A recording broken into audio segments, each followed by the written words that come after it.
आज नया लेसन हम शुरू कर रहे हैं जो कक्षा 11 का सेकंड पेपर का है, वेब वाले यूनिट में चल रहा है।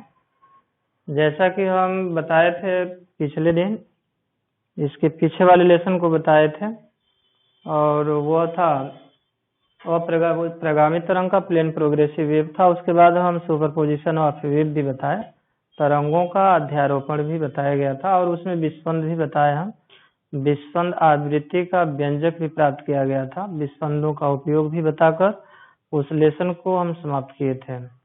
आज अध्यारोपण के सिद्धांत से, जैसा कि हम उसमें भी बताए थे, यहाँ भी अध्यारोपण का सिद्धांत लगाएंगे और ये अप्रगामी तरंग वायुस्तंभों में कंपन क्या है ये बताना है। तो ये जो अप्रगामी तरंग है, जैसा कि इसके पहले हम बताए थे मैकेनिकल वेव में कि मैकेनिकल वेव में मतलब यांत्रिक तरंगों में माध्यम का होना आवश्यक है और उसमें हम माध्यम सीमित चाहे असीमित की बात नहीं किए थे। वो तरंगे जैसे अनुदैर्ध्य तरंगे, मैकेनिकल वेव में दो तरंगे बताए थे, एक अनुदैर्ध्य तरंग और एक अनुप्रस्थ तरंग। बताया गया था कि ये तरंगे सभी प्रकार के माध्यमों में, अनुदैर्ध्य तरंग लॉन्गिट्यूडिनल जो वेव था सभी प्रकार के माध्यमों में चल सकती है, लेकिन ये जो तरंगे हैं अप्रगामी तरंग स्टेशनरी वेव, इसके बारे में थोड़ा ध्यान देना है। ये सभी प्रकार के माध्यमों में नहीं चल सकती। इसके लिए माध्यम असीमित नहीं होना चाहिए। यह एक ऐसे माध्यम में चलेगी जिसे हम बद्ध माध्यम कहेंगे। पहली हेडिंग भी इस लेसन की बद्ध माध्यम ही है। तो पहले समझना होगा कि यह वास्तव में बद्ध माध्यम क्या है, बद्ध माध्यम का एग्जाम्पल क्या है। फिर उसके बाद हम दिखाएंगे अप्रगामी तरंगों का विभिन्न समीकरण भी कई तरह से दिखाएंगे, ग्राफ भी खींचेंगे। उसके बाद इस लेसन में हम वायुस्तंभों में वाइब्रेशन दिखाएंगे, कंपन दिखाएंगे और रेजोनेंस ट्यूब अनुनाद नली भी बताएंगे। उसके द्वारा हम कमरे के ताप पर और 0 डिग्री सेंटीग्रेड ताप पर हम ध्वनि की चाल निकालेंगे, गणना द्वारा करके दिखाएंगे और प्रयोग द्वारा भी होता है। और इंड करेक्शन भी बताएंगे, अंतिम संशोधन बताकर ये लेसन हम समापन की ओर करना चाहेंगे। इसमें और भी आर्गन पाइप जैसे वायुस्तंभों के कंपन पर, तो वायुस्तंभों का कंपन मतलब एयर कॉलम होगा। एयर कॉलम खुले पाइप में होता है। तो खुले पाइप दो तरह का लेंगे, एक तो पाइप लेंगे दोनों सिरा खुला होगा, समान व्यास वाले पाइप के दोनों सिरे खुले होंगे, तो वह एक प्रकार का आर्गन पाइप होगा जिसे कहा जाएगा खुला आर्गन पाइप। और यदि पाइप का एक सिरा बंद कर दिया जाए तो वह कहलाएगा बंद आर्गन पाइप। तो ये बद्ध माध्यम क्या है देखेंगे अभी, और बद्ध माध्यम में कैसे अप्रगामी तरंगें उत्पन्न होती हैं। लेसन की हम शुरुआत कर रहे हैं, बहुत इंपॉर्टेंट लेसन है, विशेष ध्यान देना होगा। तो बद्ध माध्यम की पहले देखेंगे परिभाषा, क्या होता है बद्ध माध्यम।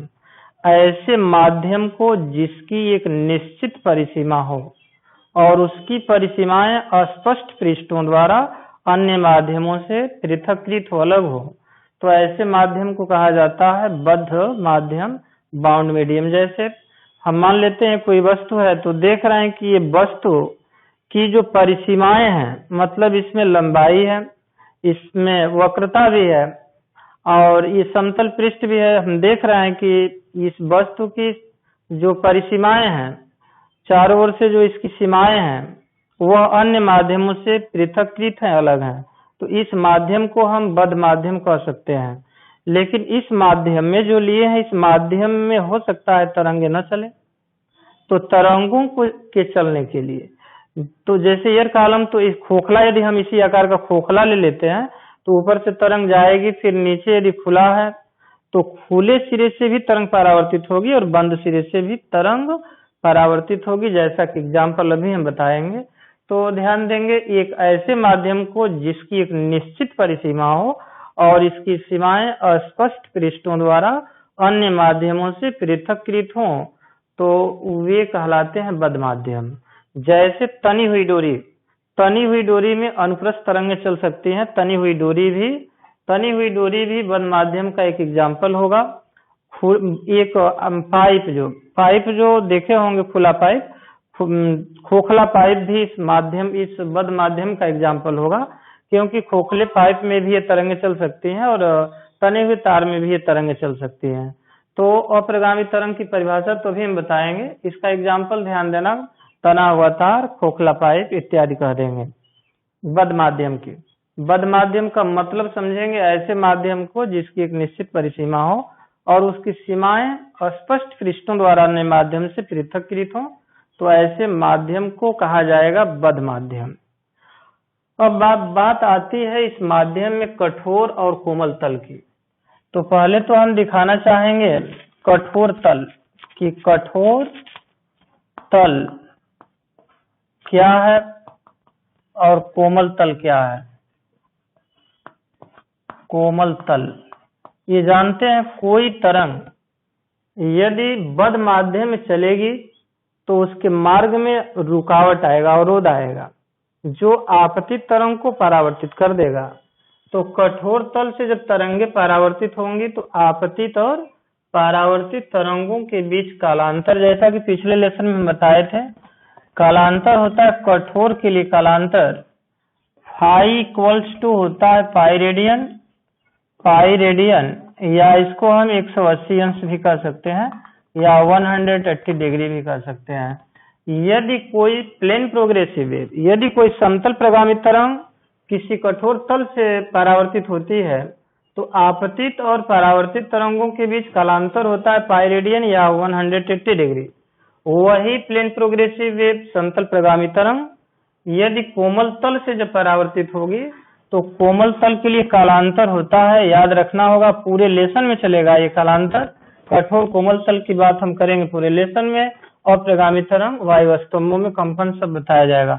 तो इसमें कालांतर होगा, यदि कोमल तल है तो उसके लिए कालांतर फाई इक्वल्स टू 0। तो 0 डिग्री कहने का मतलब जो तरंग जा रही है सीधे जा रही है, किसी तल से टकराकर जब वापस लौटेगी तो जाने वाली तरंग और टकराकर वापस आने वाली तरंग में यदि कालांतर 0 आता है तो हम उस तल को कहेंगे कोमल तल। कालांतर पाई है तो उस तल को कहा जाएगा कठोर तल कहा जाएगा। तो इसमें कठोर तल को हम और कोमल तल की व्याख्या हम करेंगे तो कहीं कहीं आ जाता है कठोर तल, यदि कालांतर पाई है तो तल तो होगा कठोर, इसको हम दृढ़ भी कर सकते हैं, दृढ़ भी कर सकते हैं कठोर दृढ़। एक चीज और होता है इसमें, कठोर तल कहेंगे, दृढ़ कहेंगे और बंद कहेंगे। जैसा कि एग्जाम्पल में हम बताएंगे तुम लोगों को, बंद सिरा, किसी पाइप के बंद सिरे से तरंगे परावर्तित होती हैं, कालांतर 180 डिग्री। दृढ़ सिरा है, जैसे मान लो दो सिरे हैं, एक तने हुए तार के दो सिरे, यदि दृढ़ आधार से हम बांध दें तो तार के सिरों पर जो ये दृढ़ सिरे के तार के सिरे दृढ़ सिरे की भांति व्यवहार करेंगे और आपतित परावर्तित तरंगों के बीच कालांतर होगा पाई। कठोर दृढ़ बंद कालांतर पाई रेडियन।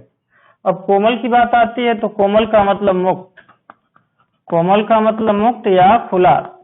कहीं भी यदि आ जाता है, किसी भी क्वेश्चन में आ जाता है खुला सिरा, यदि कहीं आ जाता है कोमल मुक्त या खुला सिरा तो समझ लेंगे कि आपतित और परावर्तित तरंगों के बीच एक कालांतर होगा 0 डिग्री। और तो एक बार तो अप्रगामी तरंग का हम समीकरण कठोर तल से परावर्तन कराकर देखेंगे और दूसरी बार जब हम सिद्ध करेंगे अप्रगामी तरंग के समीकरण को तो समतल प्रगामी तरंग का परावर्तन कराएंगे एक बार कोमल तल से। इन दोनों तलों से जब अलग अलग परावर्तन कराकर हम समीकरण देखेंगे तो समीकरण अलग अलग आएगा, एक ही नहीं आएगा, क्योंकि आपतित और परावर्तित तरंगों के बीच कालांतर भिन्न भिन्न है, इसलिए समीकरण भी भिन्न भिन्न आना चाहिए। अब हम ये बताना चाहते हैं, जैसा कि ध्यान देना, फिगर द्वारा भी इस बात की हम व्याख्या कर दे रहे हैं। जैसा कि ध्यान देंगे, ये तल है, इस तल को हम मान लेते हैं कि ये कठोर तल है, कठोर, या इसको हम बंद भी कर सकते हैं या इसको बंद या इसको हम दृढ़ भी कर सकते हैं। तो यदि कोई तरंग आ रही है, जैसे देख रहे हैं कि इस तरह से यदि कोई तरंग आ रही है, ये है आपतित तरंग है, तो चूंकि ये कठोर तल है, बंद है या दृढ़ है, कालांतर इसमें पाई 180 अंश होना चाहिए। तो जानते हैं जैसे तरंग गई वैसे तरंग वापस आएगी, तब कालांतर 180 डिग्री होगा। जैसे कि देखो इस तरह से जा रही है ये तरंग, तो इसके बीच जब उसी दिशा में विपरीत लौटेगी तो कालांतर तब 180 अंश होगा। जैसे गई इस तरह से और जैसे इस तरह से जा रही है फिर इस तरह से आ रही है, तो देख रहे हैं 180 अंश का एंगल बनेगा। तो यहाँ से परावर्तित जो तरंग होगी इसी दिशा में लौटेगी, जैसे गई उसी दिशा में क्या होगी, ये वापस आ जाएगी। तो ये होगा कालांतर शून्य होगा। कालांतर शून्य होगा तो ये तल को कठोर की जगह पर कोमल कह देना, ये बंद है मतलब खुला कह देना, ये दृढ़ है मतलब उसको मुक्त कह देना। तो कालांतर 0 आ जाएगा। और 0 का मतलब कालांतर 0 और कालांतर, ये पाई में थोड़ा सा ध्यान देना होगा।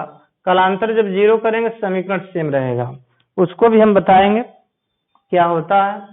अब देखेंगे अप्रगामी तरंग की परिभाषा, उसके बाद अप्रगामी तरंग का समीकरण भी देखेंगे, और उसके बाद हम ग्राफी व्यवस्था दिखाएंगे अप्रगामी तरंगों का, कठोर तल से और कोमल तल से, दोनों से अलग अलग। उसके बाद तब एयर कॉलम में हम वाइब्रेशन दिखाएंगे, वायु स्तंभों में कंपन दिखाएंगे। तो अप्रगामी तरंग, ध्यान देना कि अप्रगामी तरंग क्या है। अप्रगामी तरंग, अप्रगामी जो तरंग होती है इसकी परिभाषा ध्यान देना कि अप्रगामी तरंग की परिभाषा क्या है। अप्रगामी तरंग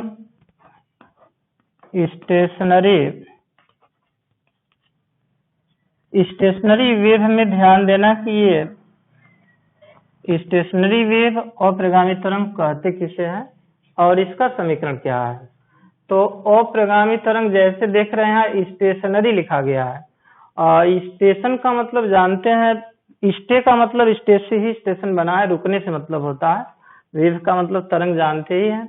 तो जब किसी बद्ध माध्यम में तरंगे उत्पन्न की जाती हैं, कहने का मतलब किसी बद्ध माध्यम में ठीक एक जैसी दो समतल प्रगामी तरंग, जो कि पिछले लेसन में हम बताए थे, जब किसी बद्ध माध्यम में ठीक एक जैसी दो समतल प्रगामी तरंगें विपरीत दिशाओं में चलती हैं, तो उनके अध्यारोपण के फलस्वरूप उस बद्ध माध्यम में एक नई तरंग उत्पन्न हो जाती है, जिसे अप्रगामी तरंग स्टेशनरी वेव कहते हैं। ये जो तरंगे होती है माध्यम में चलने का काम नहीं करती, माध्यम में तरंगे स्थिर रहती हैं, इसलिए इस तरंग को कहा गया अप्रगामी तरंग, मतलब स्टेशनरी वेव। केवल ये माध्यम में सिकुड़ने और फैलने का काम करती हैं, न कि चलने का काम करती हैं, चलने का काम नहीं करती। तो एक बार परिभाषा और ध्यान देंगे इस अप्रगामी तरंग का। जब किसी बद्ध माध्यम में ठीक एक जैसी दो समतल प्रगामी तरंगे विपरीत दिशाओं में चलती हैं, तो उनके अध्यारोपण से उस बद्ध माध्यम में एक नई तरंग उत्पन्न हो जाती है, जिसे अप्रगामी तरंग स्टेशनरी वेव कहते हैं। अब बात आती है, इसका और स्पष्टीकरण हम करेंगे जब सूत्रों का, समीकरणों का निगमन करेंगे। अभी हम डेरिवेशन कर रहे हैं, दिखा रहे हैं। अभी हम बात कर रहे थे कि माध्यम होना चाहिए, बद्ध माध्यम होना चाहिए, कोई जरूरी नहीं है कि कठोर तल ही रहे, कठोर की जगह पर हम कोमल भी ले सकते हैं। तो पहले देखना चाहोगे कि कोमल से दिखाएं कि कठोर से दिखाएं, तो हम देखना चाह रहे हैं पहले कोमल से ही देख लिया जाए कि कोमल तल से जब तरंग परावर्तित होगी तो आपतित और परावर्तित तरंगों के बीच का कालांतर तो शून्य होगा, दोनों एक जैसी समतल प्रगामी तरंगें होंगी। तो विपरीत दिशा का मतलब यदि एक तरंग एक्स एक्स की धन दिशा में चल रही है, तो जब परावर्तन होगा तो दूसरी जो परावर्तित तरंग होगी वो ठीक एक्स एक्स के ऋण दिशा में लौटेगी, क्योंकि दिशा विपरीत है। तो धन एक्स अक्ष की दिशा में चलने वाली समतल प्रगामी तरंग का समीकरण देखना है। जब उसके मार्ग में कोई कठोर तल मिलेगा, परावर्तन तब भी होगा, कोमल के लिए भी होगा, कालांतर में सिर्फ अंतर होगा, तो समीकरण भी बदल जाएगा। तो अप्रगामी तरंग का समीकरण, अप्रगामी तरंग का समीकरण, अप्रगामी तरंग का समीकरण, अप्रगामी तरंग का समीकरण, अप्रगामी तरंग का समीकरण, जब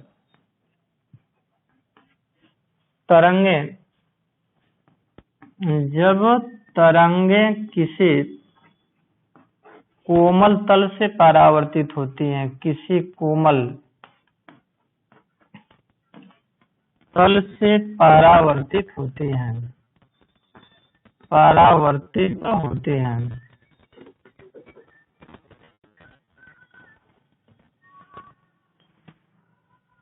अप्रगामी तरंग का समीकरण जब तरंगे किसी कोमल तल से परावर्तित होती हैं। अभी हम बता रहे थे जब किसी बद्ध माध्यम मतलब कोमल या कठोर या मुक्त या दृढ़, बंद या खुला, तो जब बद्ध माध्यम में ठीक एक जैसी दो तरंगें विपरीत दिशाओं में चलती हैं तो उनके अध्यारोपण से उस माध्यम में एक नई तरंग उत्पन्न हो जाती है जिसे अप्रगामी तरंग कहते हैं। उसका समीकरण देखना है। तो इसमें हम लिख रहे हैं कि धन x अक्ष प्लस x अक्ष की दिशा में चलने वाली प्लस x अक्ष की दिशा में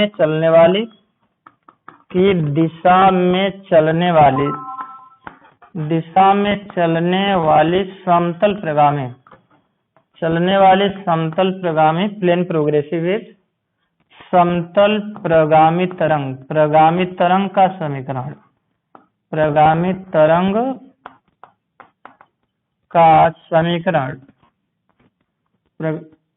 प्लस x अक्ष की दिशा में चलने वाली समतल प्रगामी तरंग का समीकरण देखना है। तो ये जानते हैं प्लस x अक्ष की दिशा में चलने वाली समतल प्रगामी तरंग का समीकरण होगा, जैसा कि हम सिद्ध भी किए हैं पिछले लेसन में। तो ये y1 बराबर, ध्यान देना कि y1 बराबर क्या होगा। तो ये साइन बताया गया था तुम लोगों को, ये sine in bracket omega into t, और चूंकि प्लस x अक्ष की दिशा में जा रही है इसलिए माइनस यहाँ लिखेंगे kx। ये बताया गया था तुम लोगों को। अब यही जो तरंग है जो x अक्ष की धन दिशा में चल रही है, इसके मार्ग में जब कोई कोमल तल आ जाएगा तो परावर्तित जो तरंग होगी उसमें और ये आपतित तरंग में कालांतर होगा 0 0, लेकिन थोड़ा सा अंतर होगा समीकरण में। तो प्लस x अक्ष की दिशा में चलने वाली समतल प्रगामी तरंग के समीकरण को तो लिखा गया। अब लिखेंगे कोमल तल से परावर्तित, कोमल तल से परावर्तित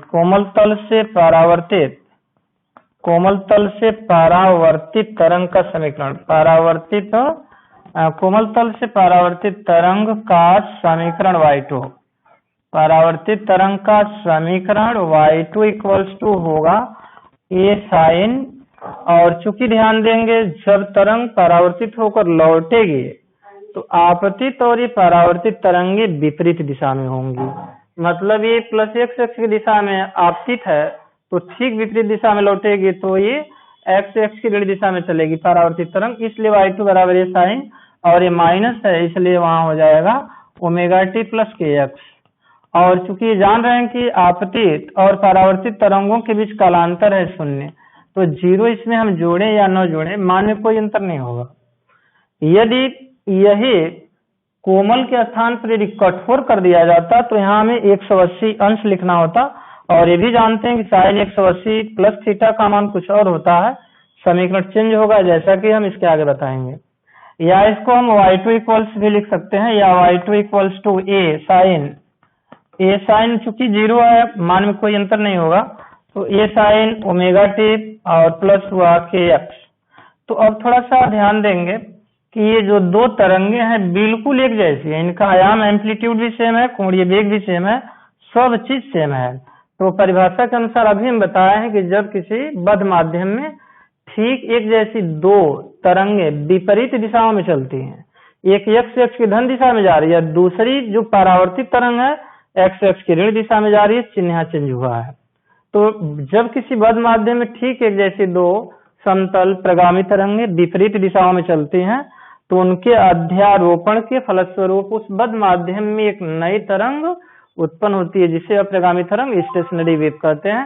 अब इन दोनों तरंगों का अध्यारोपण हम दिखाएंगे अध्यारोपण के सिद्धांत से, जो प्रिंसिपल ऑफ सुपरपोजिशन होता है उससे ध्यान देंगे अध्यारोपण के सिद्धांत से।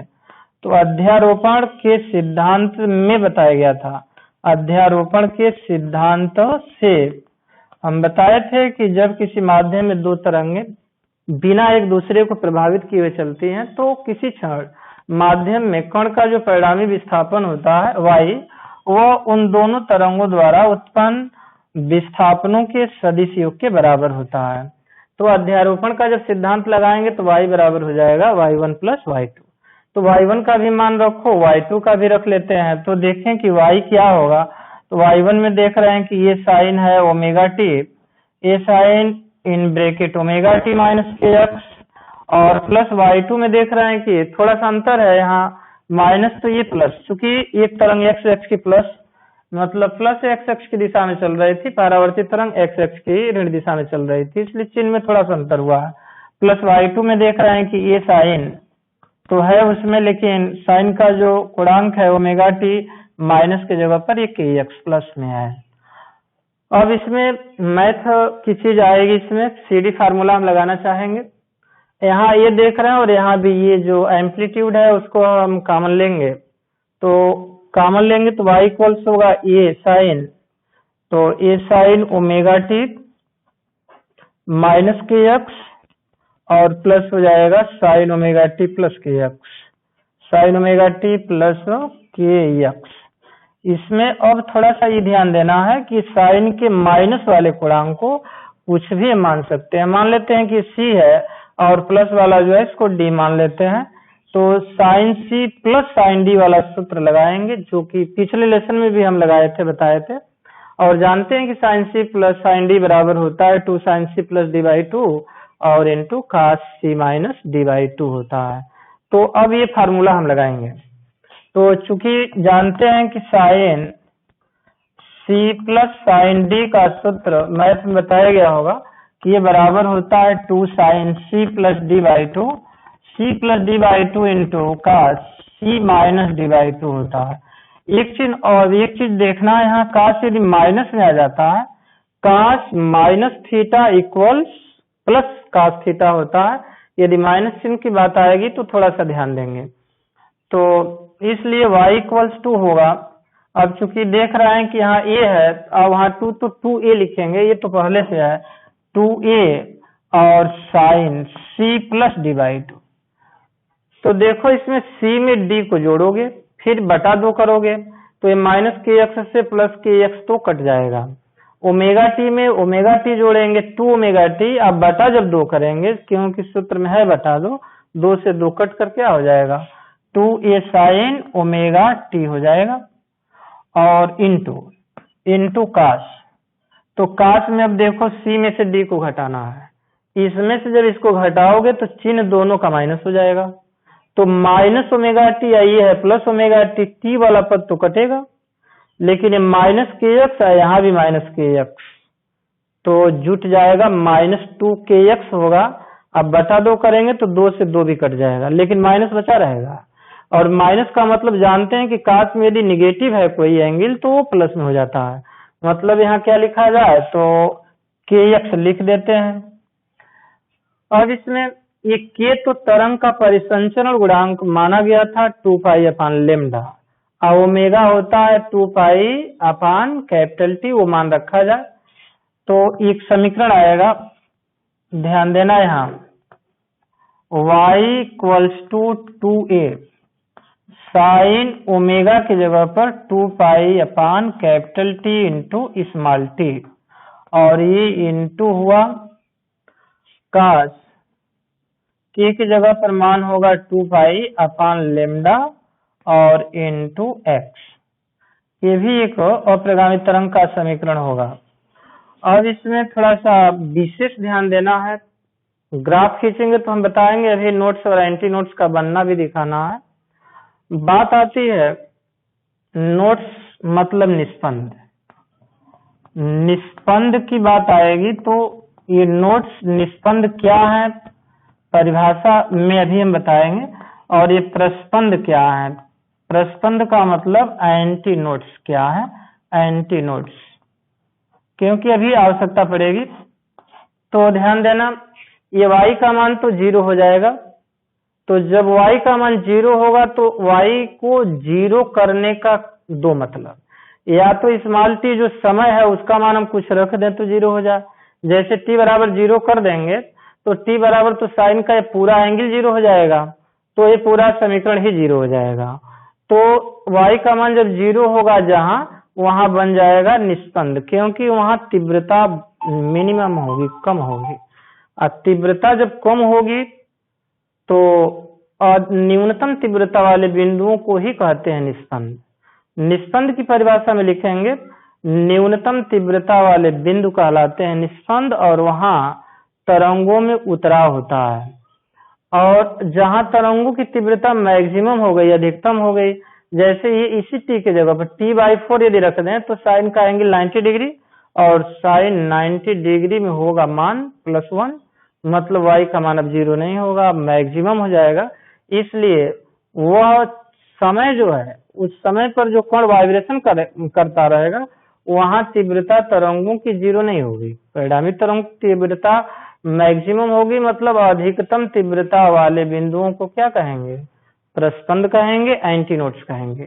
ये न्यूनतम तीव्रता वाले बिंदु है। न्यूनतम न्यूनतम तीव्रता वाले बिंदुओं को कहा जाएगा नोड्स, और अधिकतम तीव्रता वाले बिंदुओं को कहा जाएगा अधिकतम तीव्रता वाले बिंदुओं को कहा जाएगा एंटीनोड्स। अब वो ध्यान देंगे, जैसा कि इसके हम पहले बता रहे थे कि ध्वनि की जो तीव्रता होती है उसमें चढ़ाव उतराव होता है, तीव्रता अधिकतम न्यूनतम होती रहती है, सिद्ध भी किया गया था पिछले लेसन में। लेकिन वो तीव्रता लगातार न तो अधिकतम हो सकती न लगातार न्यूनतम हो सकती, बल्कि दो अधिकतम तीव्रताओं के बीच बीच में न्यूनतम तीव्रता अवश्य आती है, बिल्कुल उसी तरह से। तो न्यूनतम तीव्रता होगी 2, तो उसके बीच में अधिकतम तीव्रता अवश्य होगी। तो नोट्स बनेंगे तो लगातार नोट्स नहीं बनेंगे, और 9 लगातार एंटी नोट्स बनेंगे, बल्कि 2 लगातार एंटी नोट्स के बीच बीच में नोट्स अवश्य बनेगा। अब कितनी दूरी पर ये नोट्स बनेंगे, कितनी दूरी पर एंटी नोट्स बनेंगे? तो x है दूरी, जैसा कि हम प्लेन प्रोग्रेसिव वेव में दूरी को x माने थे, तो x की वैल्यू भी रखेंगे कुछ, तो y का मान कुछ होता रहेगा, तीव्रता न्यूनतम अधिकतम होती रहेगी। तो t पर निर्भर करेगा कि कहाँ निस्पंद, किस समय प्रस्पंद, x का मान तो कितनी दूरी पर निस्पंद, कितनी दूरी पर प्रस्पंद बनेंगे, तो दिखाना है इस समीकरण द्वारा, हमें अभी दिखाना है, दिखाएंगे भी। तो अब y के मान को प्रभावित करने वाले दो आ गए, एक तो टाइम t है स्मॉल, और x दूरी है। तो x दूरी तो लेमडा के पदों में, और टाइम t कैपिटल T के पदों में हम रखेंगे। तो जहां न्यूनतम तीव्रता हुई, जहां y का मान 0 हुआ, तो वह तो कहलाया नोट्स, और जहां तरंग की तीव्रता अधिकतम हो गई एंटी नोट्स कहलाया। माध्यम के, जब माध्यम में बद माध्यम में तरंगें उत्पन्न की जाती हैं, अप्रगामी तरंगें, तो कुछ ऐसे माध्यम के कण होते हैं जो सदैव विरामावस्था में रहते हैं। तो विरामावस्था में जो रहेंगे उन बिंदुओं पर तो निस्पंद ही बनेगा। कुछ ऐसे बिंदु होंगे जो अधिकतम तीव्रता वाले स्थिति में पाए जाएंगे, तो वहां प्रस्पंद बनेगा, एंटी नोट्स बनेगा। तो बस यही समझना कि न्यूनतम तीव्रता वाले बिंदुओं को निस्पंद और अधिकतम तीव्रता वाले बिंदुओं को प्रस्पंद कहते हैं। तो ये हो गया निस्पंद, हो गया प्रस्पंद। इसके पहले हम बताए थे विस्पंद। विस्पंद, ये निस्पंद और प्रस्पंद, 3 चीज हम बता रहे हैं। विस्पंद का मतलब ध्वनि की तीव्रता में होने वाले चढ़ाव और उतराव को विस्पंद, अधिकतम तीव्रता वाले बिंदुओं को निस्पंद, न्यूनतम तीव्रता वाले बिंदुओं को निस्पंद, अधिकतम तीव्रता वाले बिंदुओं को प्रस्पंद कहते हैं। और ध्वनि की तीव्रता में जो चढ़ाव उतराव होता है उसको कहा जाता है प्रस्पंद, बीट कहलाता है, बीट जो विस्पंद कहलाता है। तो ये है कि न्यूनतम अधिकतम तीव्रता वाले बिंदु, न्यूनतम मतलब निस्पंद, अधिकतम का मतलब प्रस्पंद, और ध्वनि की तीव्रता में होने वाले चढ़ाव उतराव को कहा गया बीट मतलब विस्पंद। अब देखेंगे कि y का मान न्यूनतम, y का मान अधिकतम कब हो रहा है, हम दिखा रहे हैं। लगातार कैसे एंटी नोट्स बनेंगे? नहीं बनेंगे, दिखाना है, कहने से तो होगा नहीं। न तो अभी हम कह रहे थे, न तो लगातार एंटी नोट्स बनेंगे, न लगातार नोट्स बनेंगे। 2 लगातार एंटी नोट्स के बीच बीच में नोट्स अवश्य बनेगा, तो इसमें ध्यान देना।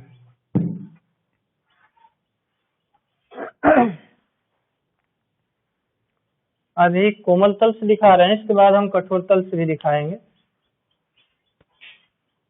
अब थोड़ा सा ध्यान देना है, जो समीकरण है अभी हम बता रहे थे,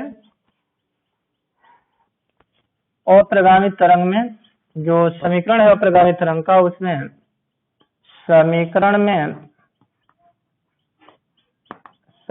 में t बराबर 0, तो t बराबर 0 जब रखेंगे तो साइन 0 क्या होगा? 0 होगा। तो 0 तो y 0 होगा, मतलब निस्पंद बन जाएगा। तो फिर उसके कुछ समय बाद बनेगा निष्पंद और वो होगा T/2। T/4 यहाँ नहीं लिखेंगे, T/4 पर तो मैक्सिमम हो जाएगा क्योंकि साइन 90 होगा। और यहाँ जब T/2 रखोगे, यहाँ T/2 रखोगे, T से T या 2 से 2 तो पाई या साइन पाई का मतलब 180 अंश, और उसमें साइन 0 होता है। तो हमें 0 से ही मतलब है, मतलब हमें निष्पंद से मतलब है, न्यूनतम तीव्रता वाले बिंदुओं से मतलब है। तो देख रहे थे कि क्षण t बराबर 0 पर y 0 हुआ, मतलब न्यूनतम तीव्रता हुई, और वे बिंदु कहलाए निष्पंद नोड्स कहलाए। फिर उसके आगे और हम बढ़े तो T/2 जब समय अंतराल हुआ, तो अभी हम दिखा रहे हैं T/2, T से T कैंसिल, 2 से 2 भी कैंसिल, साइन पाई मतलब साइन 180 अंश का मान 0 हो जाता है। तो जहाँ 0 हुआ न्यूनतम तीव्रता वाले बिंदु ही कहलाते हैं निष्पंद। अब इसके बाद थोड़ा सा और हम टाइम ले चलेंगे आगे। जैसे अब देखना है 0 का मान, तो 0 T/2, तो T/2 समय अंतराल है, फिर उतने ही समय अंतराल के बाद, तो उतने ही समय अंतराल के बाद तो ये हो जाएगा 2T/2 मतलब T, 2T/2 मतलब T रखेंगे वहां तो साइन आ जाएगा 2 पाई रेडियन मतलब 360, और साइन 360 का मान पुनः 0 हो जाता है। तो इस तरह से हम देखते हैं। फिर 3T/2 भी ले लेंगे, 3T/2, तो 3T/2 मतलब T/2 का पूर्ण गुणज होता है, T/2 का पूर्ण गुणज। समीकरण में T बराबर 0, T/2, 2T/2, फिर 3T/2। इस तरह से हम आगे बढ़ते जाएंगे। इन क्षणों पर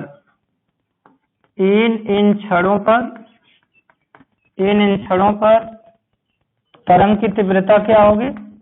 तरंग की तीव्रता न्यूनतम होगी, तरंग की तीव्रता न्यूनतम होगी, अर्थात चाहे इसमें दूरी को भी दिखला लिया जाए कई बार, या अलग भी लिख सकते हैं। तीव्रता न्यूनतम होगी अर्थात इन बिंदुओं पर बनेगा निष्पंद, अर्थात इन बिंदुओं पर क्या बनेगा? इन बिंदुओं पर सदैव निष्पंद बनेंगे, इन बिंदुओं पर सदैव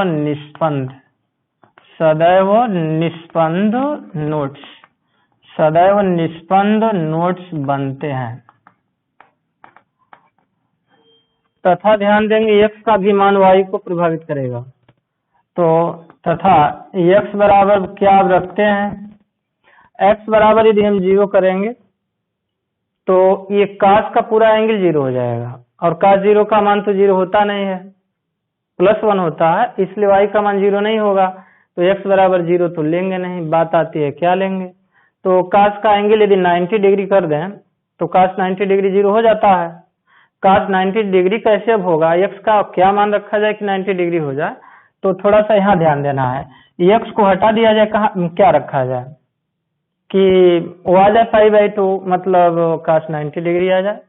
तो यहाँ x की जगह पर हमें λ/4 रखना होगा, लैम्डा से लैम्डा कट जाएगा, और ये 2 से 4 भी कट जाएगा 2 बार में, π/2 90 डिग्री। तो बताओ अब x का मान क्या रखा जाए? x का मान तब λ/4 रखना पड़ेगा, तभी तो cos 90 डिग्री आएगा, और cos 90 डिग्री पर वो 0 हो जाएगा।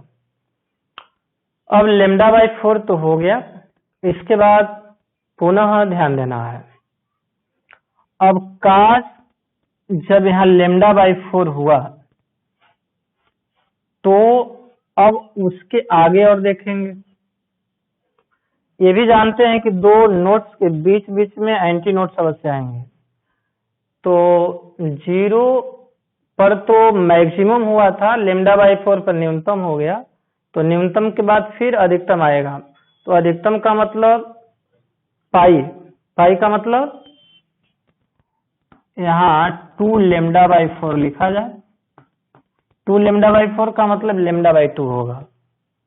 2λ/4 का मतलब, अब यहाँ ध्यान देना, 2λ/4 का मतलब λ/2। यहाँ देखो ये λ/2 जब रखेंगे ना तो 2 से 2 लैम्डा से लैम्डा, और cos पाई क्या होगा?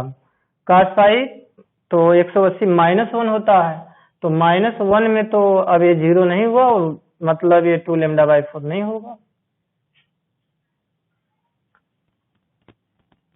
3λ/4 थोड़ा विशेष ध्यान देना, 3 लेमडा बाई 4 जब करोगे 3 लेमडा अपान 4, तो ये लेमडा से लेमडा कट जाएगा, 2 से 4 2 बार में कटेगा, 270 आएगा, और काश 270 का मान क्या होता है, 0 हो जाता है।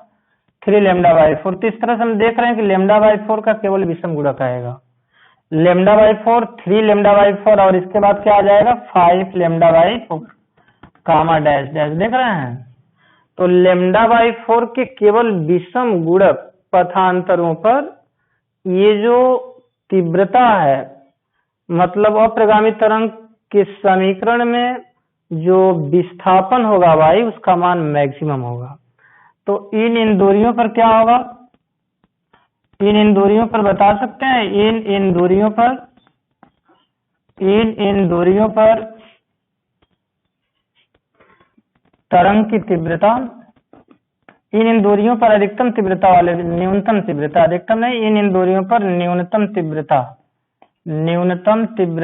वाले बिंदु आते हैं, इन दूरियों पर न्यूनतम तीव्रता वाले बिंदु आते हैं, इन दूरियों पर न्यूनतम तीव्रता वाले बिंदु आते हैं। अतः इन बिंदुओं पर क्या बनेगा, अतः इन बिंदुओं पर सदैव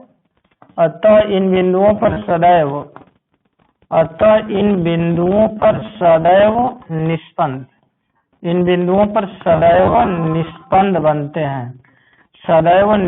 बनते हैं। ये तो रहा निष्पन्द, ध्यान देंगे 0 t/2, 2 t/2, 3 t/2, मतलब t/2 का पूर्वज, और यक्स जो देख रहे हैं ना लेमडा बाई 4 का विषम गुणक पर जो बिंदु प्राप्त होंगे वे न्यूनतम तीव्रता वाले होंगे, और वहां बनेगा सदैव निष्पन्द। अब देखना है प्रश्न के लिए, तथा ध्यान दो t बराबर यहाँ रखा जाए t/4, 3 t/4 कामा 5 और t/4 कामा डैश डैश। तो देख रहे हैं t/4 का क्या है, तो केवल विषम गुणक है, मान उसमें रख के देख भी सकते हो। जैसे देखो यहाँ यदि इसके जगह पर हम रख दें, इसको हटा कर रख दें, क्या रख दें, t/4 रख देते हैं, t से t कट गया, और ये 2 से 4 2 बार में कटा, π/2 हुआ। अब π/2 साइज में मैक्सिमम होता है, तो जब साइज मैक्सिमम हो गया +1 आएगा तो y का मान अधिकतम आएगा, अधिकतम तीव्रता वाले बिंदुओं को ही एंटीनोड्स कहा गया है।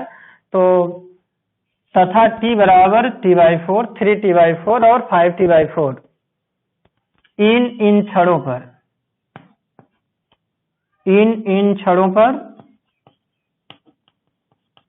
छड़ों पर तीव्रता अधिकतम होती है, तीव्रता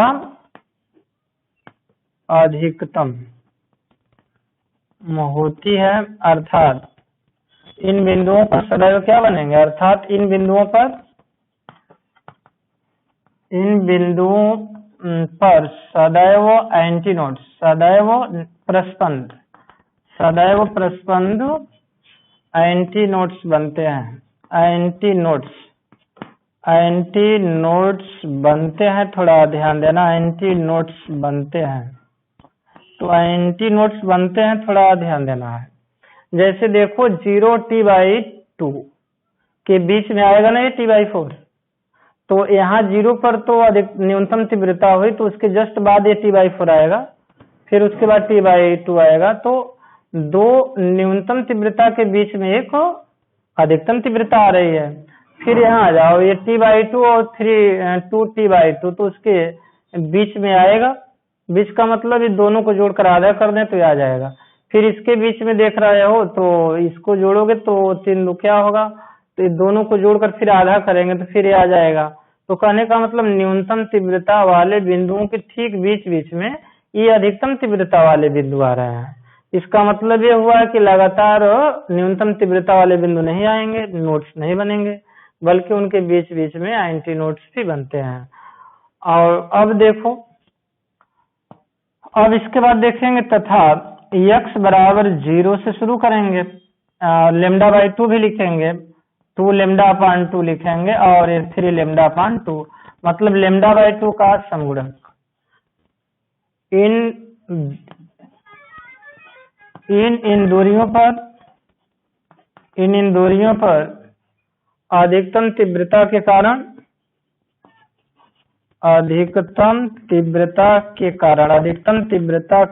कारण सदैव प्रस्पंद एंटी नोड्स बनते हैं। अब इसके बाद तो हम ग्राफ भी खींचकर दिखाएंगे कि कैसे नोड्स के बीच एंटी नोड्स, जब ग्राफी व्यवस्था में दिखाएंगे, स्पष्टीकरण करेंगे ग्राफ में इसका। और तो ध्यान देंगे, ये रहा अप्रगामी तरंग का समीकरण। अप्रगामी तरंगों के समीकरण में नोड्स और एंटी नोड्स कैसे बनते हैं, कहाँ बनते हैं, सब दिखाया गया। कहने का मतलब समीकरण, इस समीकरण की परिभाषा, नोड्स और एंटी नोड्स कैसे बनते हैं, दो नोड्स के बीच की दूरी कितनी होती है। कोई पूछ दे कि दो नोड्स के बीच की दूरी कितनी होती है, तो क्या बताओगे, दो नोड्स के बीच की दूरी क्या बताओगे। जैसे देखो, इतनी दूरी पर तो एक नोड्स बना है, फिर उसके आगे और बढ़े तो इतनी दूरी पर एक और नोड्स बन गया। तो बता सकते हो कि दो जो नोड्स हैं उनके बीच की दूरी कितनी है। तो 3λ/4 में से λ/4 क्या करोगे, घटा दोगे, कितना हो जाएगा, 2λ/4 मतलब λ/2। तो दो क्रमागत नोड्स या दो क्रमागत एंटी नोड्स, इस बात को भी थोड़ा ध्यान में रखो।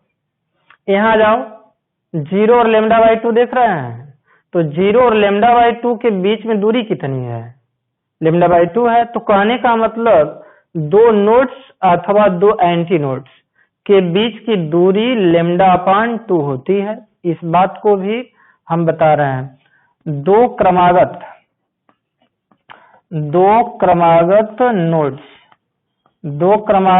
नोड्स या एंटी नोड्स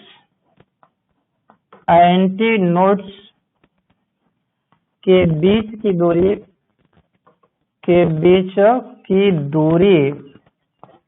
λ/2 होती है। स्पष्ट हुआ। इसके बाद कोई पूछ दे कि एक नोड्स और एक एंटी नोड्स के बीच की दूरी कितनी होती है। अरे एक नोड्स और एक एंटी नोड्स के बीच की दूरी कितनी होती है, ग्राफ में भी देखना है। तो देखो, अभी जान रहे हैं कि जब x बराबर 0 पर, तो मूल बिंदु पर ये था, क्या था, एंटी नोड्स था। तो उसके बाद फिर कितनी दूरी पर बनेगा नोड्स, तो λ/4। तो λ/4 और 0, तो λ/4 दूरी होगी। तो यहां लिख दे रहा है एक नोड्स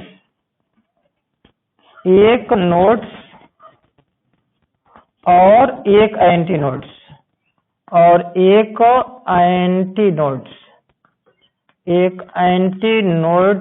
के बीच की दूरी λ/4 होती है। इस बात का स्पष्टीकरण ग्राफ में करेंगे, जब खींचेंगे ग्राफ तो वहां बताएंगे। तो इस तरह से तो देखे, अभी एक ही हम समीकरण बता पाए। अप्रगामी तरंग का केवल एक समीकरण बताया गया, और वह था कोमल तल से जब तरंगे परावर्तित होती हैं तब समीकरण। इसके बाद देखना, जब तरंगे कठोर तल से परावर्तित होंगी, समीकरण तो ऐसा ही होगा, लेकिन ये प्रस्पंदों और निस्पंदों की स्थितियां चेंज हो जाएंगी।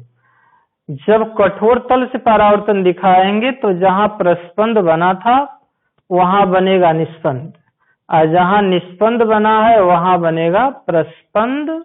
यही अंतर होगा, समीकरण में भी अंतर होगा। जैसा कि यहाँ देखो, इस समीकरण में जो देख रहे हैं ना, साइन का कोणांक t वाला जो है, ये चला जाएगा काश के पास, और काश वाला एक कोणांक जो है 2πx/λ वाला, ये चलाएगा साइन के पास। तो साइन और काश के कोणांक बदल दिए जाएंगे। अब बदल तो दिए जाएंगे, अपने आप तो बदल नहीं दिए जाएंगे, हम सिद्ध करके ही बदलेंगे। ये नहीं कि इसको उठाकर यहाँ कर दें, इसको उठाकर वहां कर दें तो हो गया, ऐसे तो होगा नहीं, हम सिद्ध करेंगे। आज जब साइन और काश के कोणांकों को चेंज करेंगे तो हर हालत में नोड्स और एंटी नोड्स की स्थितियां बदलेंगी। मतलब जहां जहां बना था नोड्स, वहां वहां बन जाएगा एंटी नोड्स, और जहां एंटी नोड्स बना था वहां बन जाएगा नोड्स। कब बनेगा, तो जब तरंग किसी कठोर तल से परावर्तित होगी तब। आपतित और परावर्तित तरंगों के बीच कालांतर कठोर के लिए पाई रेडियन अर्थात 180 अंश बताया गया था। रिलेशन तो बहुत इंपॉर्टेंट है। आज के बाद अगले दिन हम इस लेसन को और बताएंगे। बहुत रिलेशन इंपॉर्टेंट है, लंबा लेसन भी है, 2-3 दिन में समाप्त होगा। क्वेश्चन पर विशेष ध्यान देंगे इस लेसन का। कई मिनट हुआ? तब बंद कर दो।